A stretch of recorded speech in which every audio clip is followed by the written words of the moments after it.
नमस्कार, वंदे मातरम। मैं हूं श्यामगिरी। आप देख रहे हैं हमारा चैनल मुद्दा भारत का यानी मुद्दा आपका। मुद्दा है महाराष्ट्र जुड़ी खबरों का। लोकसभा चुनाव खत्म हो गए हैं, उसके परिणाम भी आ गए हैं। अब प्रधानमंत्री जी शपथ भी लेने जा रहे हैं, लेकिन महाराष्ट्र में जो है सियासी हलचल तेज हो गई है। इसलिए तेज हो गई है कि शिंदे गुट और उद्धव जी गुट के लोग जो है आपस में एक दूसरे के संपर्क में है। यही हालत कांग्रेस की भी है, यही हालत एनसीपी की भी है। क्या है इसके राजनीतिक माने, इसी पर हम चर्चा करेंगे कि आखिर में लोकसभा के बाद अब तुरंत जो है विधानसभा की तैयारी में सभी राजनीतिक पार्टियां जुट गई हैं महाराष्ट्र में। तो क्या एक दूसरे को तोड़ने का प्रयास फिर चालू हो जाएगा?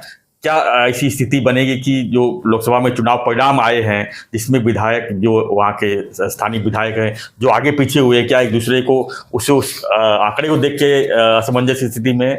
इन्हीं सब विषयों पर हम चर्चा करेंगे। हमारे साथ में है राजनीतिक विश्लेषक दयानंद नेने जी, अनिल सत्यजीत साथ में है ही। तो हम इन्हीं से जानेंगे कि जो महाराष्ट्र की स्थिति है इसमें खासकर उथल पुथल वाली, क्या है इसके राजनीतिक माने।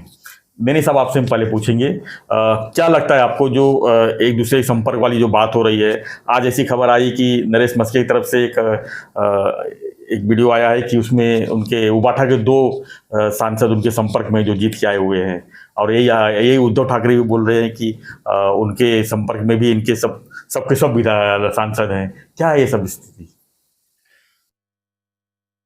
देखिए, मेरे हिसाब से जो अभी जो न्यूज़ आ रही है, एक दूसरे के सांसद एक दूसरे पक्ष के संपर्क में है जी। ऐसी, वो मैं एक एग्जांपल के तौर पे बताना चाहूँगा। एक शब्द है आजमाना। तो ये दोनों गुट, शिंदे गुट और उबाठा, ये दोनों एक दूसरे को आजमा रहे हैं। जैसे कि कुश्ती का फड़ जिसे हम कहते हैं वो शुरू होता है, और शुरुआत में वो दोनों कुश्तीगीर जो होते हैं एक दूसरे के प्रतिस्पर्धी, वो अपने इसके ऊपर टांग के ऊपर ऐसे मार के, शड्डू अपन मराठी में कहते हैं उसको, तो और घूमते रहते हैं, एक दूसरे को आजमाते रहते हैं अपनी पहली चाल या मूव करने के पहले। या तो दूसरा एग्जाम्पल देना है तो हमारे बचपन के वक्त एक खेल था, बीच में एक रुमाल रखते थे और दो खेलने वाले वो ऐसे गोल गोल गोल वो रुमाल के आजू बाजू में घूमते थे, और जो पहला रुमाल उठा के भागेगा तो वो जो घूमते थे उसे आजमाना कहते हैं। तो वैसे ये दोनों गुट एक दूसरे को आजमा रहे हैं। मुझे नहीं लगता कि फिलहाल 1-2 महीने के अंदर कुछ भी होगा इसके अंदर।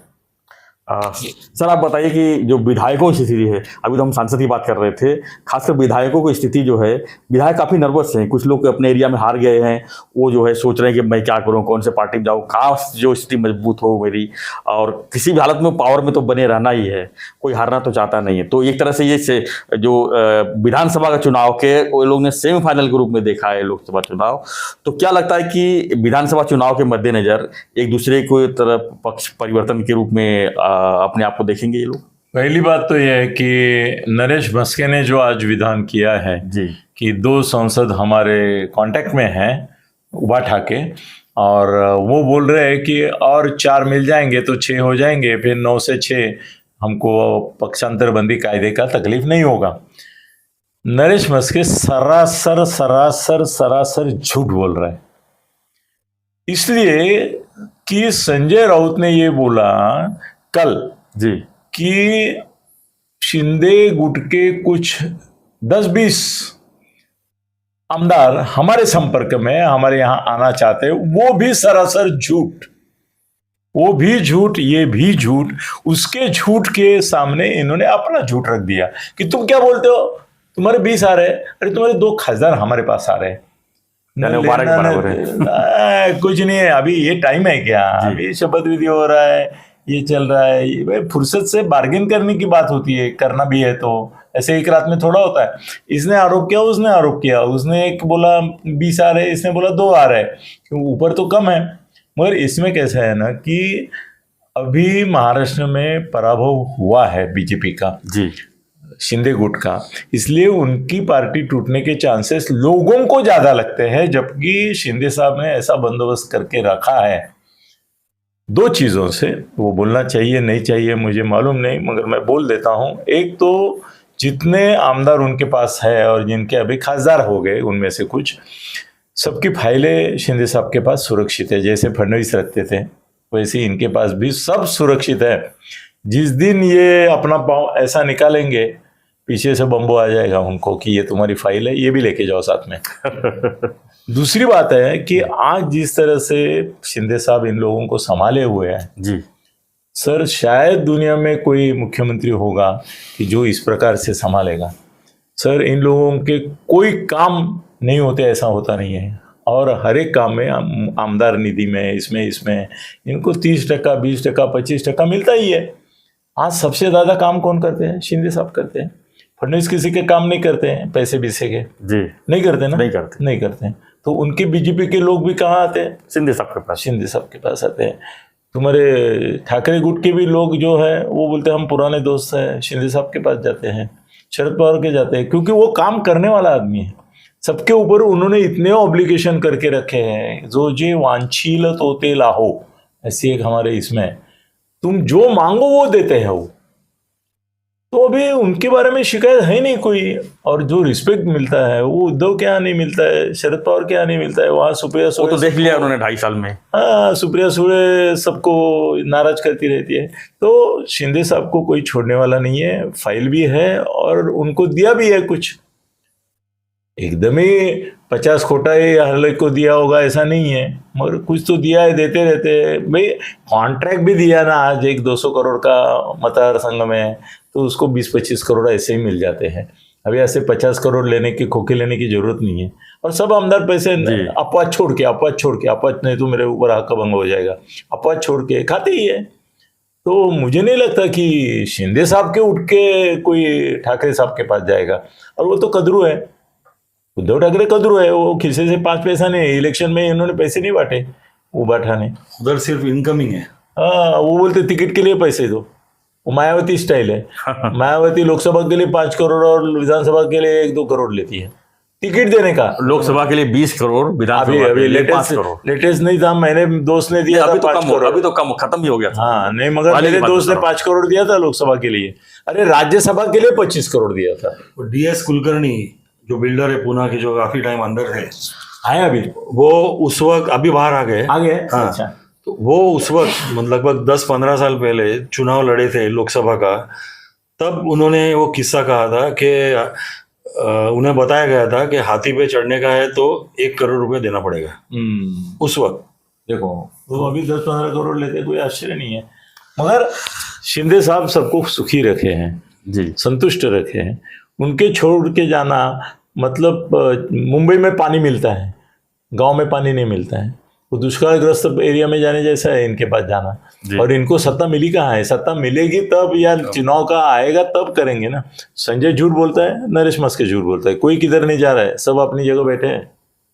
मैंने जी आपसे एक सवाल है मेरा कि अजीत पवार को लेकर जो है लोकसभा में काफ़ी चर्चा में रहा कि अजीत पवार को लेकर जो है बीजेपी ने बहुत बड़ी गलती की और उसकी वजह से जो है सीटें कम आएगी, और सीटें कम आ गई। उनकी खाली 1 सीट चुन के तो आई है, लेकिन उसकी वजह से बीजेपी की काफ़ी सीटें गिर गई। क्योंकि जो स्थिति यहाँ पर बनी, जो चर्चा यहाँ बना कि एक बार बोलते हैं बीजेपी की 70,000 करोड़ घोटाला किया और नेक्स्ट डे उनको पार्टी में, ये सब चीज़ों स्थिति को लेके जो है यहाँ पर जो चुनाव परिणाम आए हैं उसको देखते हुए क्या लगता है विधानसभा में अजीत दादा को रखना, एनसीपी को रखना क्या बीजेपी के लिए आगे सही है या कुछ और निर्णय हो सकता है?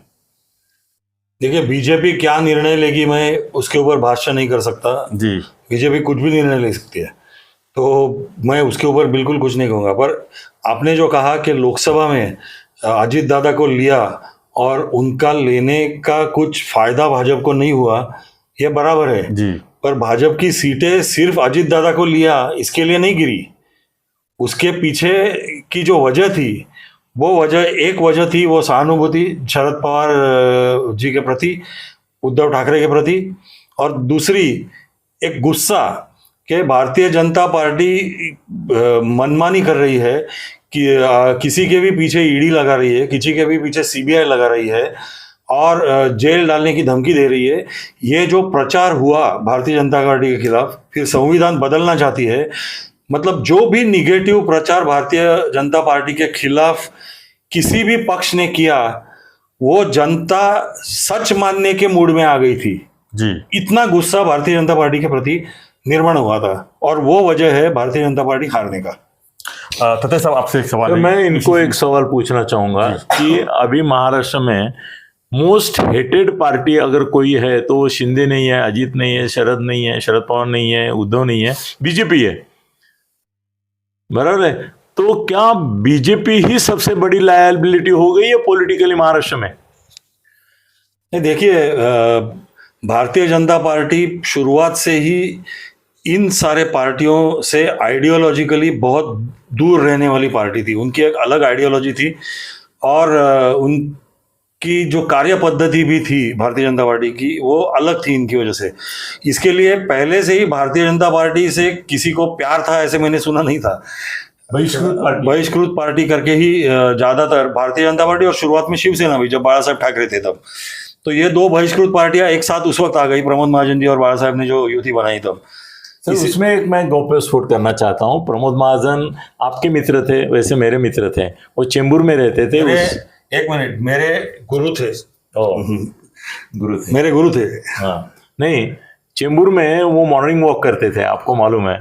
तो मैं उनके साथ मॉर्निंग वॉक ज्वाइन करता था, उस समय मैं चेंबूर में था। तो उस समय उन्होंने मुझे बताया था कि मैं शिवसेना और बीजेपी का ये क्यों कर रहा हूँ। तो उन्होंने मुझे बोला, किसी और की बात नहीं बता रहा हूँ। वो बोले, बाला साहब जब जाएंगे मतलब ऊपर जाएंगे, तो पूरी शिवसेना बीजेपी में लेने का मेरा ख्वाब है। अच्छा।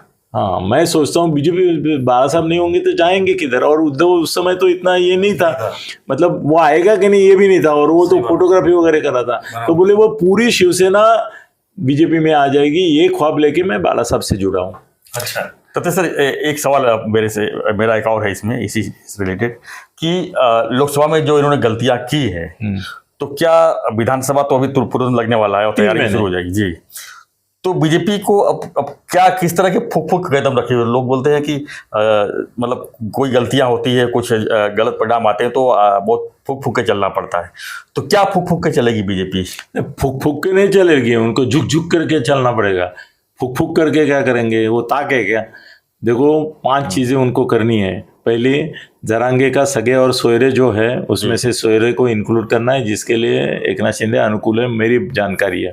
दूसरी बात ये है कि महाराष्ट्र में ये जो दुष्काल अभी हुआ है, उसमें अगर ये तुरंत कदम नहीं उठाते तो वो पूरा का पूरा एरिया जो है वो खिलाफ जाएगा।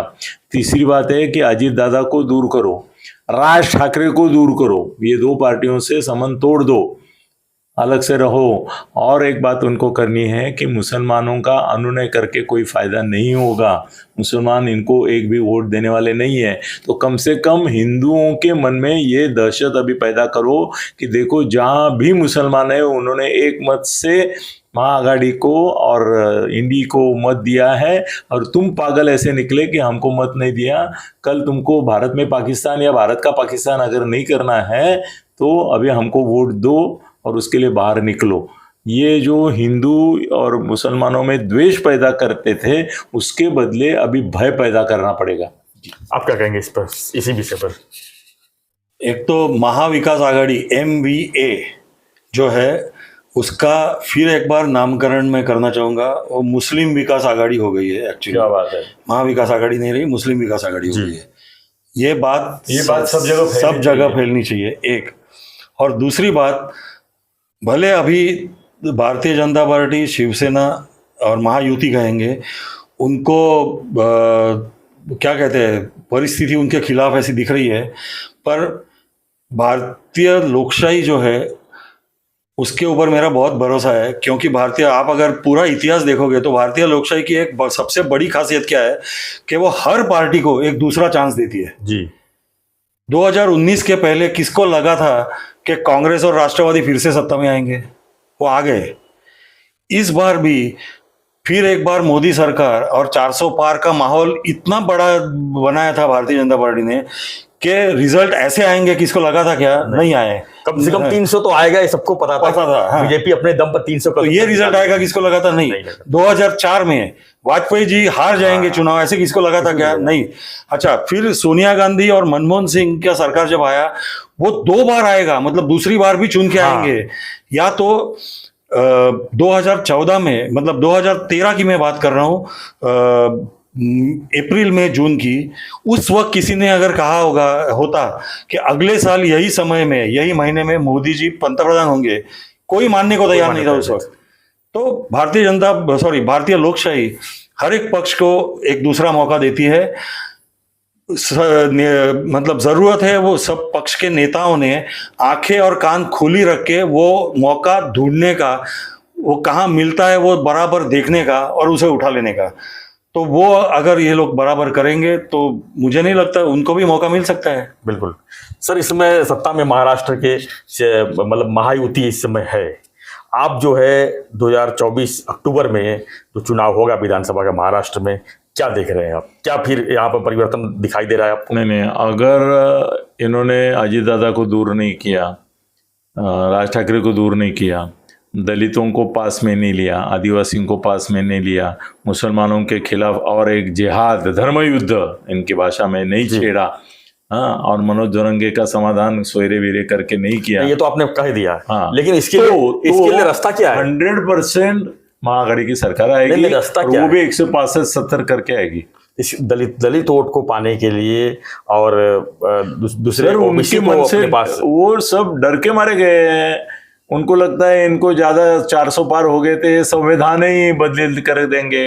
अभी है नहीं मौका दिल्ली में, और ये महाराष्ट्र में होता नहीं है, तो उनको बताना पड़ेगा भाई ये राज्य का चुनाव है, इसमें संविधान का कोई संबंध नहीं है, तो आप हमारे साथ रहो, हम ज्यादा से ज्यादा कंसेशन देंगे, आरक्षण देंगे, ये करेंगे, वो करेंगे, हो जाएगा। और मुसलमानों के प्रति अभी सॉफ्ट होने से मुसलमान कोई क्या लगता है, क्या नारा रखेगी महायुति, क्या नारा रखेगी आने वाले दिन में महाराष्ट्र में? इन्होंने अच्छा नारा दिया है, उसके लिए और एक नारा देना, मुस्लिम विकास आघाड़ी है ये जी, यही बोलेंगे तो ये लोग थोड़ा हिंदू भी जाग जाएंगे। और संघ से संबंध फिर अच्छे करने पड़ेंगे। संघ को इन्होंने, नड्डा ने दुखाया है, मगर नड्डा जा रहे हैं अभी जी। और नेतृत्व परिवर्तन करना पड़ेगा, फडणवीस चलेंगे नहीं, ब्राह्मण चलेगा नहीं अभी महाराष्ट्र में। यहाँ पे बहुजन समाज का मराठा ही नेता होना चाहिए। वो शिंदे है, उनको जरा रिस्पेक्ट देना सीखो बीजेपी वालों, उनके पीछे क्या बोलते हैं वो ठीक नहीं है। वो मैं बताना ना, शिंदे साहब को भी मैं डरता हूँ बताने को कि ये पीछे क्या बोलते हैं। पीछे तो बहुत एक दूसरे सब बोलते हैं, वो अलग बात है। नहीं बोलते हैं, मतलब शिंदे को वो जो स्थान मान सम्मान देना चाहिए, मुख्यमंत्री है वो, तुम उनको हल्के में ले रहे हो। जिस दिन मैं उनको बोल दूंगा ना एक एक का नाम लेके कि ये बोला, और शिंदे साहब ऐसे है ना, उसको फोन करके पूछेंगे तुम क्या अनिल को ऐसे बोले क्या, और उसकी डबल पंचायत हो जाएगी। वो ना नहीं कह सकेगा, उसको मालूम है मेरा मोबाइल चलता होगा शायद। एनीवे फ्रेंड्स, आज का हमारा चर्चा यही था। लेकिन फिलहाल अभी पीएम का जो है तीसरी बार का जो शपथ विधि होने के बाद जो है महाराष्ट्र की राजनीति में बहुत कुछ हो सकता है, बहुत कुछ बदलाव भी हो सकता है, और बीजेपी इसके ऊपर बड़ी चिंतन बैठक जरूर करेगी और बहुत सारी चीज़ें यहाँ पर होगा, क्योंकि आने वाले कुछ ही महीने में जो है यहाँ पे विधानसभा चुनाव है, और किसी भी हालत में महाराष्ट्र में महायुति जो है अब सत्ता छोड़ने के लिए नहीं आगे बढ़ेगी, क्योंकि वो एक एक चीज़ का जो लोकसभा में उनको जो घटना घटी है उसको जरूर सुधारेंगे, ऐसा उम्मीद करता हूँ। आपको क्या लगता है इस पर? आपकी प्रतिक्रिया जरूर है, और ऐसी खबरों के लिए, ऐसे विश्लेषण के लिए बने रहिए हमारे साथ, देखते रहिए हमारा चैनल मुद्दा भारत का। चैनल को लाइक, शेयर और सब्सक्राइब जरूर करिए। धन्यवाद। जय हिंद, जय महाराष्ट्र, जय श्री राम।